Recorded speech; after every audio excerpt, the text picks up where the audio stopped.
Легче предупредить, чем лечить. В медцентре врачи-маммологи проводят консультации для женщин. Это ежегодное мероприятие проводится в рамках месяца борьбы с раком груди.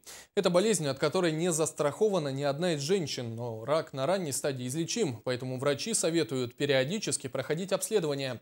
В Якутске уже третий раз организуют бесплатные консультации в Республиканском маммологическом центре.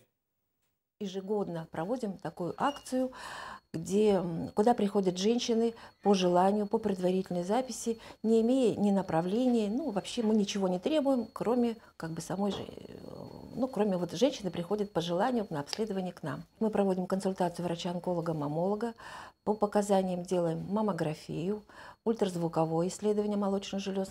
В случае обнаружения какой-либо патологии со стороны молочных желез мы проводим дальнейшее уточняющее обследование, вплоть до биопсии, до пункции узловых образований и дальнейшее хирургическое или консервативное лечение.